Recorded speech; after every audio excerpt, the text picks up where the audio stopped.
दिलप्रीत कुमार के YouTube channel में आप सभी प्यारे स्टूडेंटों का स्वागत है। एक बार फिर से मैं क्लास 10th की स्टूडेंटों के लिए 2024 बोर्ड एग्जाम को देखते हुए महत्वपूर्ण प्रश्न अध्याय नंबर 7 से नियंत्रण एवं समन्वय से महत्वपूर्ण टॉपिक से जितने भी प्रश्न बन सकते थे और जितनी भी डिफिनेशन और तंत्रिका तंत्र जैसे जंतुओं में नियंत्रण का समन्वय, इन सब जैसे टॉपिक पर, जैसे मस्तिष्क का कौन सा भाग हमारे शरीर पर नियंत्रण रखता है, कौन सी ग्रंथि सबसे मजबूत है, इन सब के बारे में पूरा डिटेल वीडियो होने वाला है दोस्तों।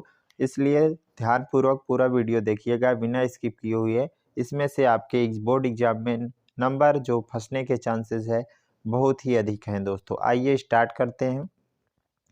देखिए, समन्वय और जो नियंत्रण है इसके बारे में जान लेने से पहले आप लोगों को बता दूं, सभी सजीव हमारे पर्यावरण में हो रहे परिवर्तन के अनुकूल अनुक्रिया करते हैं। जो हमारा पर्यावरण है उनमें जो हो रहे परिवर्तन होते हैं दोस्तों, उसके अनुकूल ही प्रक्रिया करते हैं। जैसे गर्मी में दोस्तों सभी लोगों की मांसपेशियां गर्मी के सहने अनुकूल अपने आप ढल जाती है। अब जैसे कि ठंड आ रही है तो हल्का सा ठंड को एब्जॉर्ब करने की और उस सहनशीलता बढ़ जाती है दोस्तों हमारे शरीर की।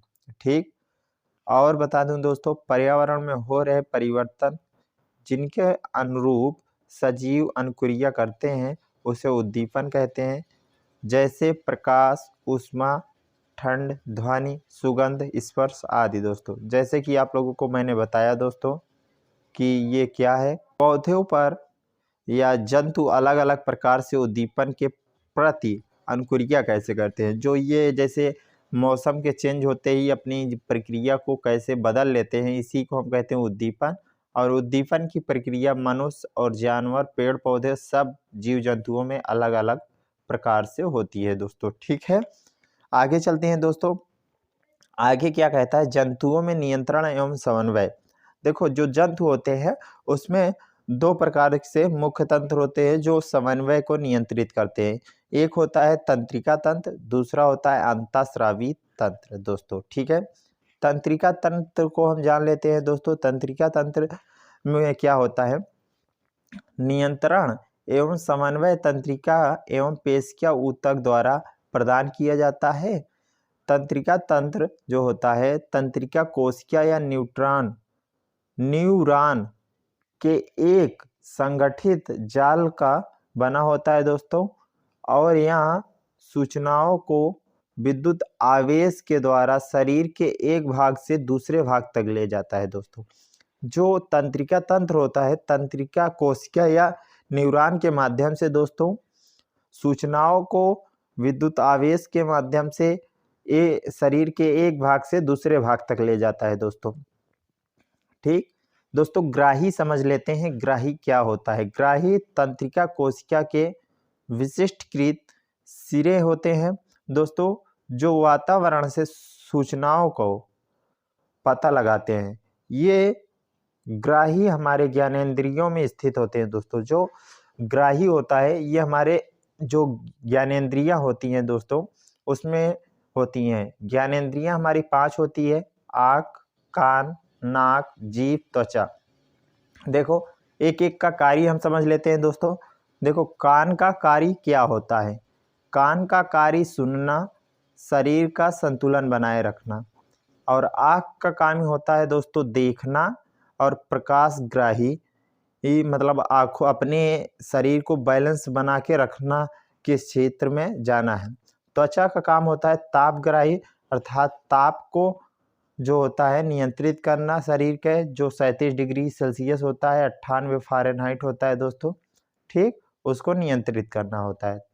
और गर्म एवं ठंडा का पता लगाता है, कौन सी चीज गर्म है स्पर्श करके। ठीक, आगे चलते हैं दोस्तों। नाक, नाक जो होता है गंध का पता लगाने का कार्य करता है और श्वास लेने का कार्य करता है। घृणग्राही होता है दोस्तों।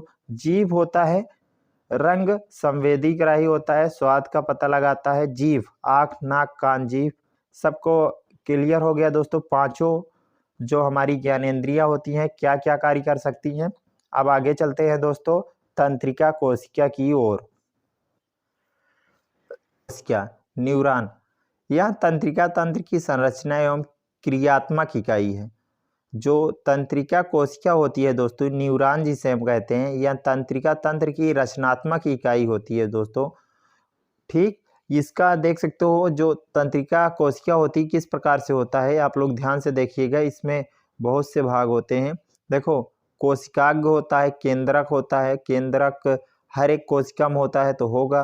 तंत्रिका कक्ष होता है दोस्तों, तंत्रिका का अंतिम सिरा पुछिल्ला मॉडल देख सकते हो किस प्रकार से। आप लोग अगर आ गया कि तंत्रिका कोशिका क्या है या प्रश्न आ गया दोस्तों न्यूरॉन क्या है, तो आप लोग इसका चित्र बनाइएगा, उसके बाद लिखिएगा इसके प्रत्येक भाग के बारे में कि लिखिएगा तंत्रिका कोशिका न्यूरॉन के भाग हैं दोस्तों।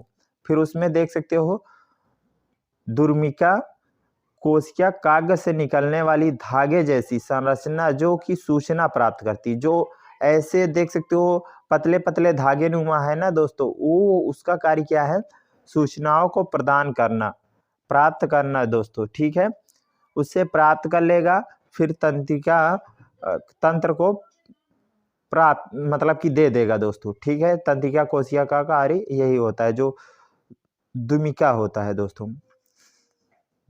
और कोशिकाग्र का काम क्या होता है, प्राप्त की गई सूचनाओं को विद्युत आवेश के रूप में चलाती हैं। जो कोशिकाग्र होता है, कोशिकाग्र जो ऐसे बड़ा वाला क्षेत्र देख रहे हैं आप, ये वाला, उसे हम कोशिकाग्र कहते हैं दोस्तों। तंत्रिका कक्ष या एक्सान को यह सूचनाओं के विद्युत आवेश को कोशिकाग्र से एक न्यूरॉन की दुमिका तक पहुंचाता है दोस्तों। तंत्रिका कक्ष का कार्य क्या होता है, सूचनाओं को केंद्रक और कोशिकाग्र तक पहुंचाने का कार्य करता है दोस्तों। अंतःग्रह जिसे सिनेप्स कहते हैं, यह तंत्रिका के अंतिम सिरे एवं अगली तंत्रिका कोशिका के दुमिका के मध्य का सिरा स्थान होता है दोस्तों। यह विद्युत आवेश के रासायनिक संकेतों में बदला जाता है जिससे यहाँ आगे संचरित हो सकती है दोस्तों, संचरित हो सके। अब आगे देख लेते हैं दोस्तों, परिवर्ती क्रिया क्या होती है। किसी उद्दीपन के प्रति तेज व अचानक की गई हुई अनुक्रिया परिवर्तन क्रिया कहलाती है दोस्तों। परिवर्तन के लिए आप लोग समझ रहे हो, किसी उद्दीपन के प्रति तेज व अचानक की गई हुई अनुक्रिया परिवर्तन क्रिया कहलाती है दोस्तों। उदाहरण के लिए दोस्तों जान लेते हैं, किसी गर्म वस्तु को छूने पर हाथ को पीछे हटा लेना है दोस्तों। जैसे अब ठंड का माहौल है दोस्तों, आग के पास बैठते होंगे, धीरे धीरे जाते जाते इतना पास हो जाते हैं कि अचानक लवर जो होती है उससे जल जाते हैं, फिर झटके में हटाते हैं, वो क्रिया क्या होती है, परिवर्तन क्रिया होती है। प्रतिवर्ती चाप, प्रतिवर्ती चाप क्या होता है समझ लीजिए। प्रतिवर्ती क्रिया के दौरान विद्युत आवेश जिस पथ पर चलते हैं उसे परिवर्ती चाप कहते हैं दोस्तों।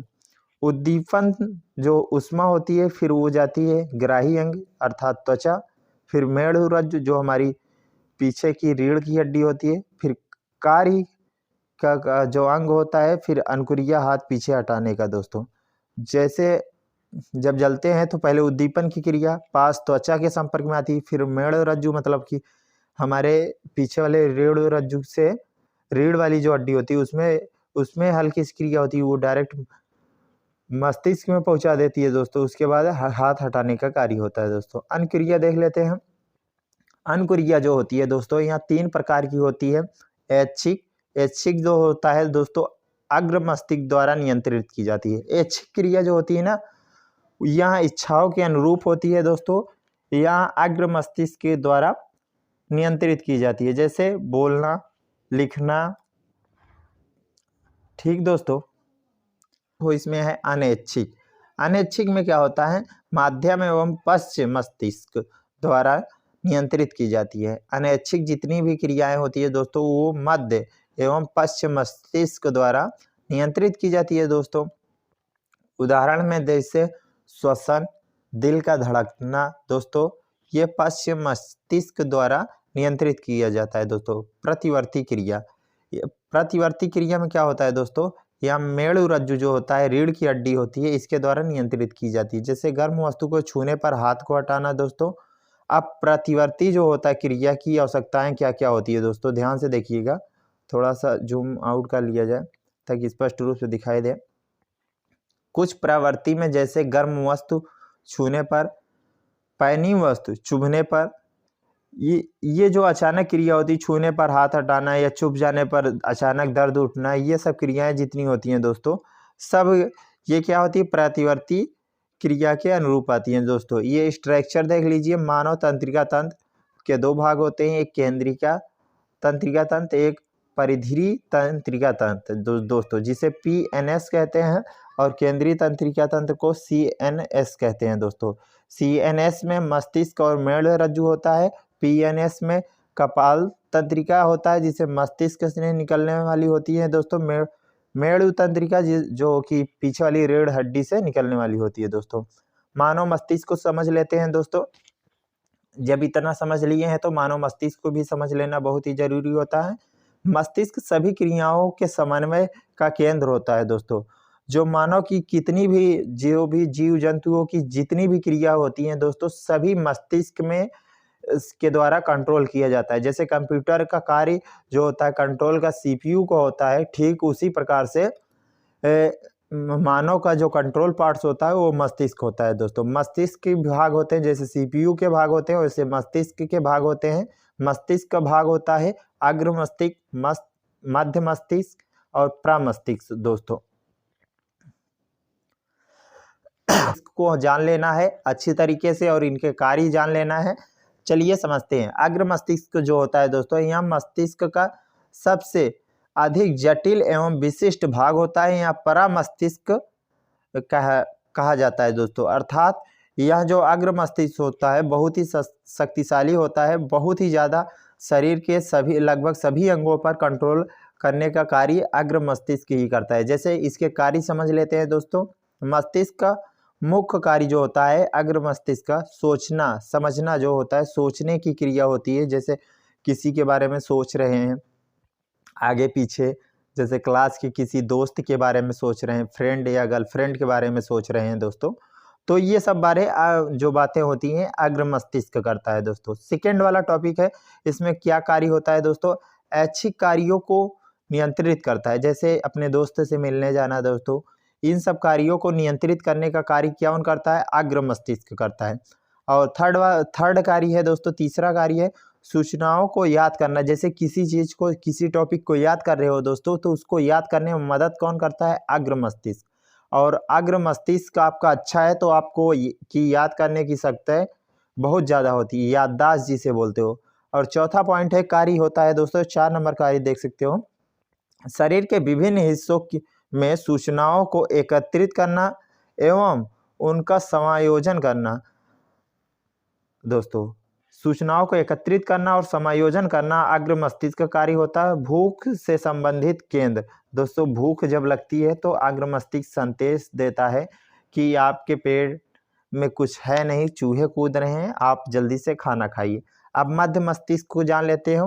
अनैच्छिक क्रियाओं को नियंत्रित करने का कार्य होता है मध्य मस्तिष्क। मध्य मस्तिष्क तो जैसे हृदय की धड़कना, आँख की पुतली, सिर, गर्दन, इन सब जैसी क्रियाओं को नियंत्रित करने का कार्य क्या होता है, मध्य मस्तिष्क। और पश्चिम मस्तिष्क जिसे परामस्तिष्क कहते हैं, इसके 3 भाग होते हैं। एक अनुमस्तिष्क होता है, अनुमस्तिष्क जैसे शरीर की संस्थितियों का जो संतुलन करता है, अच्छी क्रियाओं की परिशुद्धि करता है दोस्तों। जैसे पैन उठना अर्थात दर्द उठना किसी भाग में, इस सब का पता लगाने का कार्य अनुमस्तिष्क को होता है। या अनुमस्तिष्क जो होता है परामस्तिष्क का भाग होता है दोस्तों। ठीक है, दूसरा जो देख लेते हैं, मेडुला अनैच्छिक कार्यों को नियंत्रित, जैसे रक्तचाप, वाम आदि को यह नियंत्रित करता है दोस्तों। पाम जैसे अनैच्छिक क्रियाओं जैसे श्वसन पर नियंत्रित करना दोस्तों। से चित्र को देखिएगा ताकि आपके नंबर कटे ना। इसमें समझ लीजिए दोस्तों, प्रमस्तिष्क कहाँ पे है, किस क्षेत्र में है, एकदम बीच से ऊपर वाले भाग में होता है सिर के। अग्र मस्तिष्क सिर के आगे वाले भाग में होता है जिसे माथा कहते हैं, माथे के पास में होता है दोस्तों। और मध्य मस्तिष्क पीछे वाले भाग में होता है दोस्तों। और मेरुरज्जु गर्दन के हिस्से में होती है दोस्तों। मस्तिष्क एवं मेरुरज्जु की सुरक्षा। दोस्तों मस्तिष्क जो होता है, मस्तिष्क एक हड्डी के बॉक्स के अंदर ही रहता है दोस्तों।